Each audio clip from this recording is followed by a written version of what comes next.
All right, I moved the camera in so that hopefully you guys can see a little bit better kind of what I'm doing here. I'm going to be working a little bit more on the back now and trying to kind of clean up some of this and get some of the muscle groups kind of going in the right direction. All right, big things with the movement here that are important. All right, at this point, I feel the need to put a center line on my head. Right? Remember, my head's still a little thin. All right, it's still a little thin, but this is going to be okay. All right, and then it's going to come down here. And as I sort of bring that back, I see that I don't really have enough neck over here. But I kind of feel like maybe it needs to be a little bit more there. So I'm kind of a little torn. I might move that back over a little bit more this direction. And in doing that then, now I know that I have to add a little bit more skull kind of over here. And so this is the nature of sculpting, right? Sculpting is a constant back and forth. Constant back and forth, right? You add a little to one side, you gotta, sometimes you gotta add a little bit to the other side. Right? Every time you find a measurement or something that isn't right, you have to ask yourself the question, does it need to be more on this side or does it need to be more on that side? And there's not always a right or, it's not always just one single thing, right? It might be kind of a combination of both, right? And so as my head kind of comes in, it should be getting a little bit narrower, right? So I have that little bit of that kind of, that pie plate type sort of shape that's on the side here. Right? That kind of comes around here, something like that. I don't need that necessarily as a line. I'm just sort of drawing it on there, but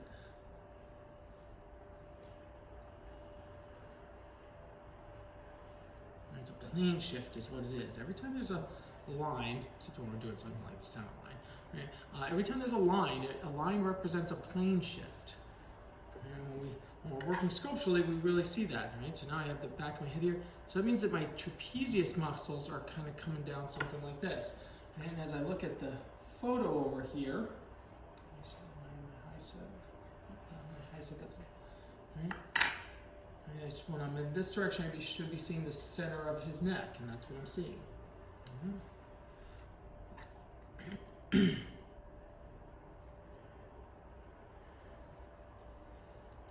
bit more of that scapula kind of coming out here. Build that shape up a little bit, right? And then this should be coming down a little bit more as an angle here.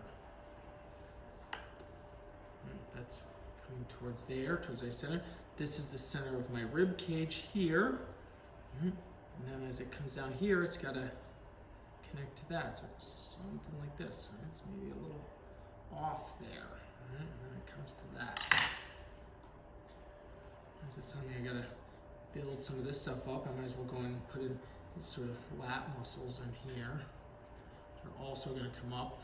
This will look a little bit better. I was saying it should always look good, right? It'll make a little bit more sense when we put the arms on, right? But I won't be able to get back into these regions easily when once I start putting the arms on, especially working at this kind of scale, right? So when we're just sort of doing loose, small kind of gesture sketches, right? We don't have kind of the luxury of cutting parts off and things like that. With bigger figures, I frequently cut the limbs off in order to kind of regain access to certain parts of the sculpt. All right, so I'm looking at where I believe my center line should be, and I feel like I don't have quite as much sort of material over here. So I'm adding a little bit more, kind of building that up. And kind of go back and the lats shouldn't be really well defined in this position because when they're pushed back in this way like this, the muscle isn't tense. It's a whole sort of additional sort of layer I should say, or level. I don't know if that's the right word, but of understanding of the anatomy is. Right, what happens when one thing is tensed versus when something else. So I guess what I mean to say by that is you have to know, sometimes it's one thing to know where all the muscles sort of start and stop, but you also have to have a little bit of an understanding of what they look like when they're flexed versus when they're at rest, and that's very real.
See how I keep kind of pushing this a little bit farther forward.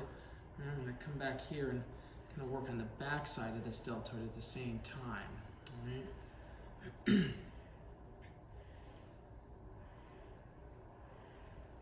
Those deltoids are fairly large, right? So it's a fairly big muscle on most people, but on him he has a pretty sort of wide shoulder, what we would call wide shoulders, and it's fairly muscular there. And this is kind of maybe a place too where you can kind of add a little bit of kind of stylization. I kind of squished this in a little too much. It kind of feels like it needs to kind of come out a little bit more. I'll have to readjust my that acromion feature. I measured it before. It's supposed to be 3 inches all the way across. So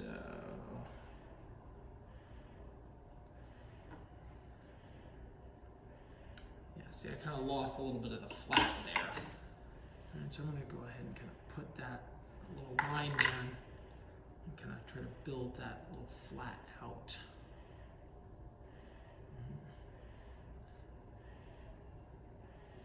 And then the deltoid will split off of that. So there's 3 sections of the deltoid. There's the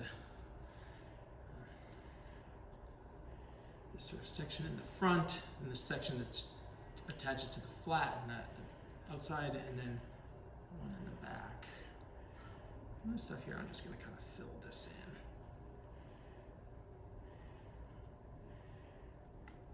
These would be your teres major, your teres minor muscles, which are kind of coming off your, and we kind of have that scapular feature kind of going to there.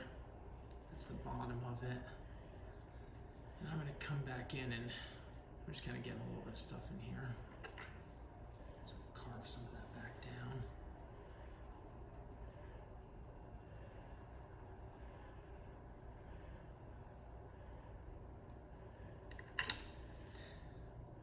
I'm going to build up this trapezius over here because we lost a little bit of that. You know, it's always a bit of a challenge to,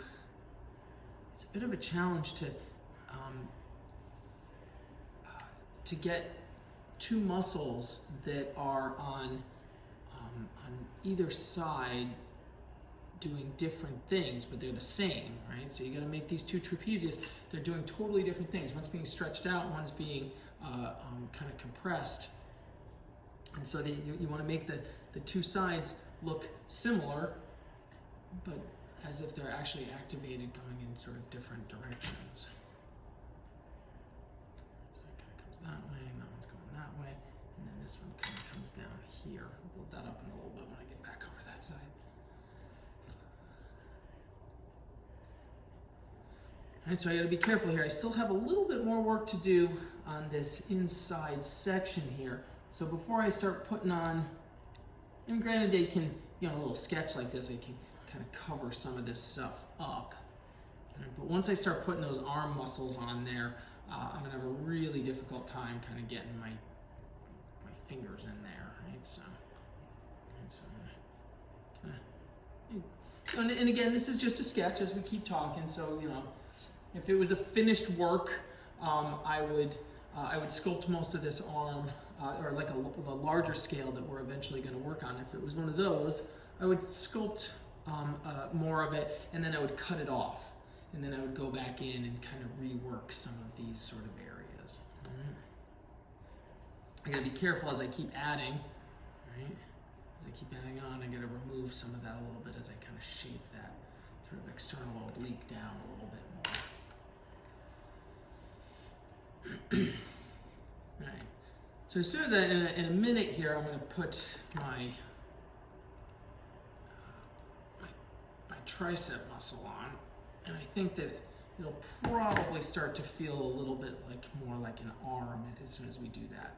So our tricep, which is going to go and sort of insert kind of underneath here, but it'll give us, and then looking at the image, if you're looking at the image, this should bow out, but it's got to go underneath the deltoid muscle here.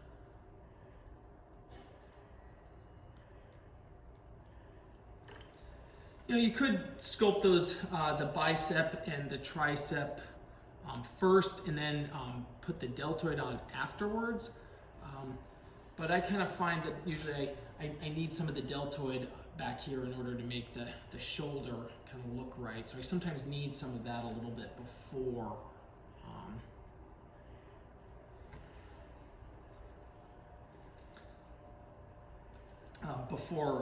I need some of these forearm parts, right? And then, you know, there's, again, you know, kind of similar to like what I was saying before, there's not really a right or wrong answer, you know, to the order of things. There's sometimes one thing makes sense, more sense in one way, and sometimes something else makes more sense. You know, that's the nature of doing, you know, one-of-a-kind original work. And if you're doing, if you're making something that the world has never seen before, right, there isn't always a clear path to how it should be made, right? So I have sculpted many little figures like this, but I've never sculpted this sculpt.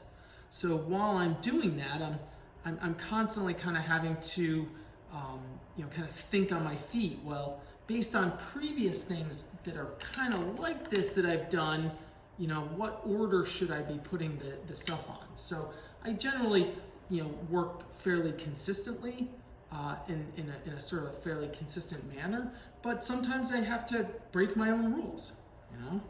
And it's like, oh, that's not going to work for this particular version, right? I'm going to have to do something different for this one. I always think that the deltoid kind of looks like a little bit of an onion, so it has a little bit of a kind of little schwip right there. Right? So it kind of goes, yeah, that's actually a pretty good shape for that. Go back and take a quick look. And so on this side, I got some forearm muscles coming in here.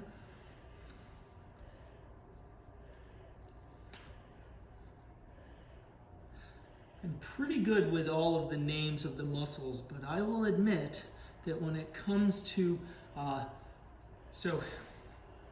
if you have 5 digits here, right? So that means you have a set of muscles that extend your fingers, and you have a set of muscles that flex your fingers.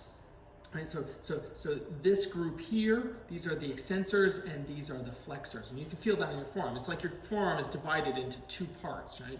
Your flexors and your extensors, right? And there's some other smaller muscles in there too, but anyways, the larger point is that you got 5 things doing this, and then you got another 5 things doing this. I can never. I always have to look at a chart when it comes to remembering exactly which one is which.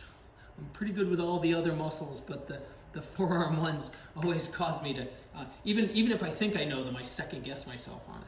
Same with the ones in the lower leg, right? You have a similar kind of scenario down there. And when we get to talking to more about the anatomy and the larger sculpts, I will talk a bit more about the similarities between the arm and the leg. The elbow needs to come to a little point out here.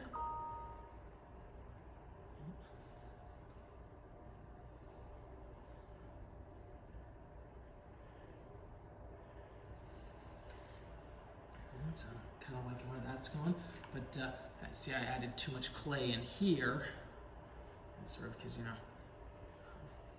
this is that thing I was sort of talking about, like where your fingers kind of starting to get in the way, and you have to start using more and more tools. I prefer as much as I can to use my hands.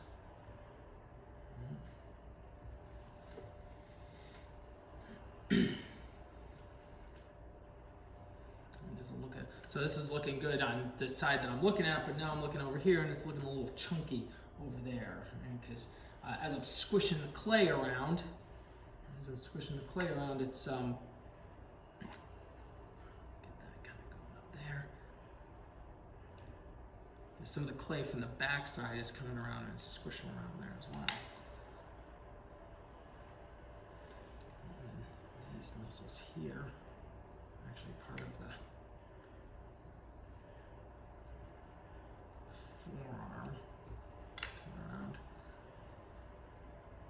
There's always a part of this, you learn as much as you can about the body. But for me, sometimes, there's some. It's problem solving. It's a puzzle. It's definitely engaging. Well, if that's going here and this is doing this, then that's got to be doing that. And then you pull it around to the other side, and you're like, oh wait, but now this is over here and that's over there. And that's one of the things I love about sculpting. I often refer to it as doing 360 drawings all at the exact same time. I'm not saying that it's more harder than drawing. That's not, those people who know me know I don't really subscribe to that idea. But I'm not saying that it's more difficult or something like that. It's just it's more complicated than drawing because you have so many additional variables. It's like the difference between drawing and painting. Painting, you have a whole nother set of variables. That's why we separate. That's why we separate painting from drawing, because you have this whole additional sort of area of color.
So on this side, because I'm kind of lining up off of the back more, right? This one arm comes up higher, right? And I'm trying to kind of get these sort of things to kind of line up a little bit, or not line up, I should say, look symmetrical. This is the thing I was talking about when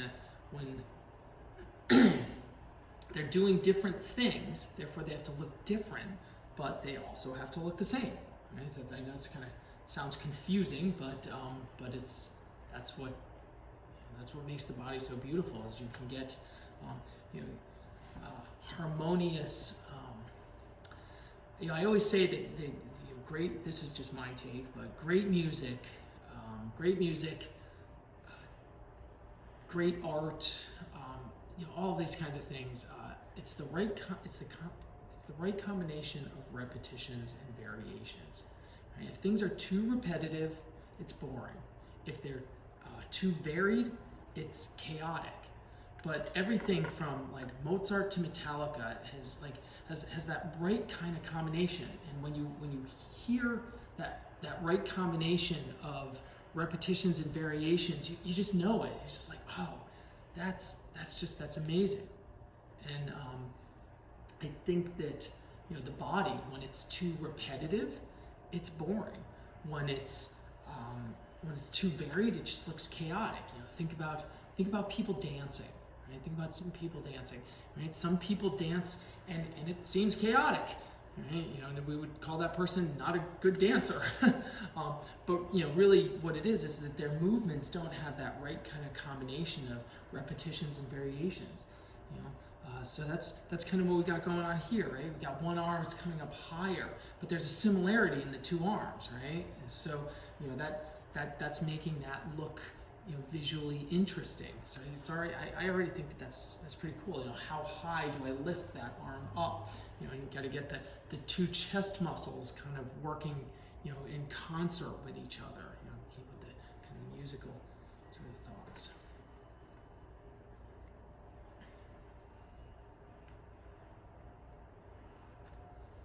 Get those two arms to look like they're they're the same, even though they're both doing slightly different things. I'm gonna have to work on this forearm here for a minute. Actually, before I go any further, I think I'm just gonna take a little bit of a break there. I'm sitting in this stool, kind of so that I could sculpt better for you and stay out of the way of the camera, but it's killing my back, so I gotta stretch. I'll be back. All right, so we're back. Apologize if it's a little noisy. My heater needs to be on. It's getting chilly in here.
So at this point, I got a couple choices to make here.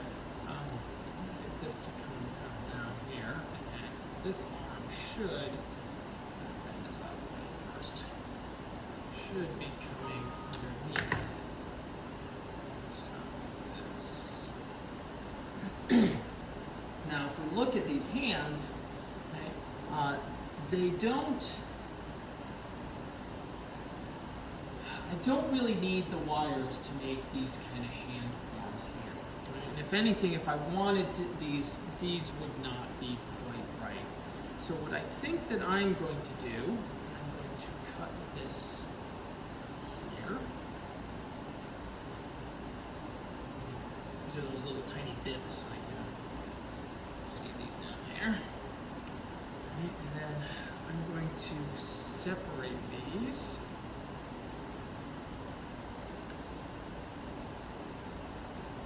And I think take this one. This was my finger last time. I feel like I cheated on you guys because I said you only needed one pair of needle nose pliers and then I was using two. So.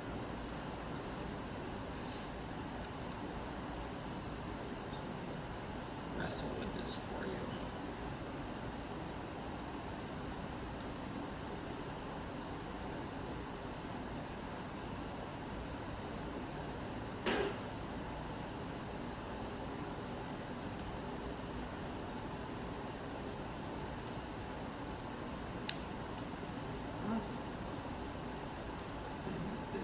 In, and we are just going to insert that right in. And then, as this is a hand kind of coming out, I'm going to leave a little bit of this form here for this particular hand. So here, this there. And I'm going to take this other set of wire. Right? To separate these guys here. Again, this falls under this sort of category that I was saying of, you got to be kind of thinking independent. Like I don't know, I did not think this out in advance. I did not plan this. I'm just looking at what I'm looking at and trying to figure out. Right, this is supposed to go into the. I can see here on my image here that this rests on. So again, I'm going to sort of just join this in, and just like that other one, I'm going to just push that right in there. And then I got a little bit of extra kind of sort of stuff here that I can use to maybe, possibly, make into a second hand. Cut that off as well. I'm leaving a smidgy bit of extra on that. This one's supposed to be underneath. Just kind of holding this other hand. So, I kind of got that kind of sort of going. Alright, kind of a little difficult to see there. Let's see if we can get these to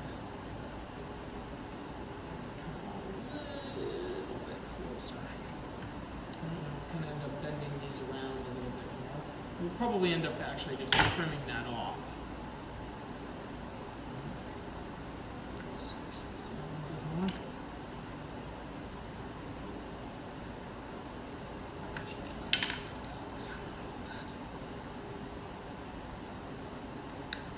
There's just no need to have that.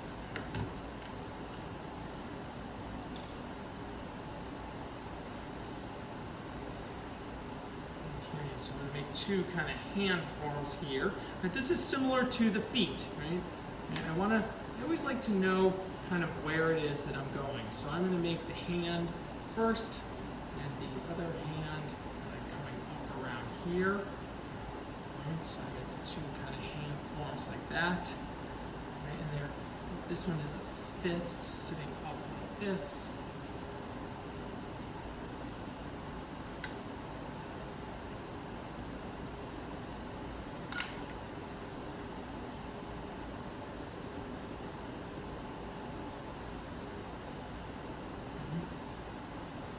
What I'm going to do is I'm going to adjust the length of this arm, both out here and here at the same time. right? And doing all that work, I kind of, my armature kind of wiggled a little bit on me. And so I'm going to make sure that I kind of squish the clay back in here a little bit more, right? Because you start wiggling the armature, and what ends up happening is it loosens up the clay on the inside, and then you don't have, a really sort of tight fit, right? So now I can add a little more length out here. Kind of at the same time, kind of going to add that. And this deltoid should not be quite as pronounced as it is, right? So I'm going to pull that up a little bit like that. Get that whole sort of section. I think I just gradually just kind of expand out the size of his arm. If only it were that easy, right? Nobody needs to go to the gym. So all you just try to do is just add a little extra clay. Right? A little extra clay, and get more muscular.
Okay, so I'm getting fairly close to the end of this, right? Remember, it's a gesture study. Okay, it's a gesture study. It's about the movement and it's about the pose. It's not about the little details, right? So, you know, there's a lot more that can be done, say, on these feet and things like that. You know, I don't really want to get into it. I just want the general sort of shape and kind of feel of a foot. I'm more interested in kind of getting that back kind of heel form to kind of look like it's right, and then, you know, getting that kind of that shape. That foot might be a little too large, but shrink it back from this side. Right, then and to get those ankle bones, those are more important to me. Right. On the front, of course, there's always sort of problems with there's always problems with the genitalia and the male figure. People have a tendency to just want to sort of glue the parts on. What you have to recognize when doing the genitals is that the testicles actually come down out of the abdominal form. And so what I'm going to do is I'm going to kind of make that sort of section there. And that form actually goes up and into the abdominal section at the bottom there.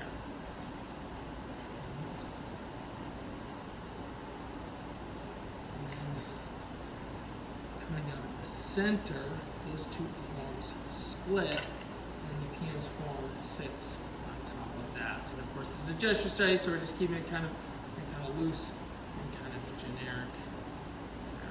Right.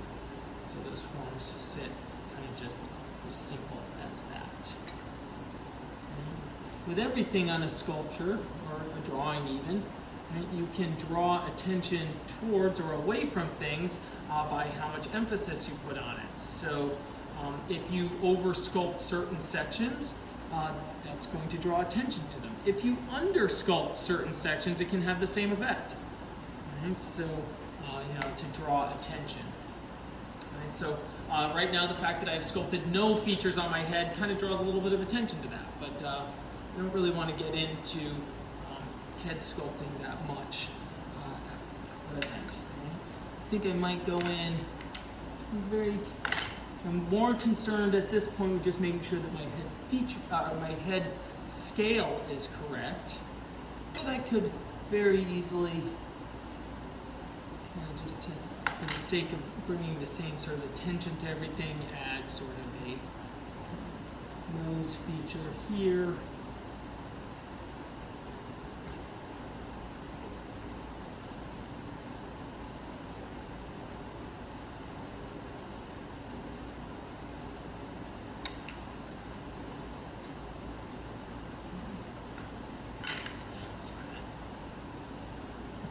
A lot of times with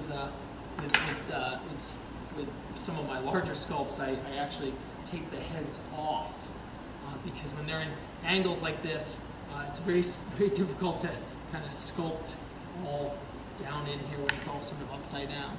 And so it's nice. It's probably gonna rely on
Alright, so I'm going to call that there. I hope you enjoyed watching and learned something. This was a fun sculpt. Look forward to seeing you guys on sometime this week, and we'll go from there.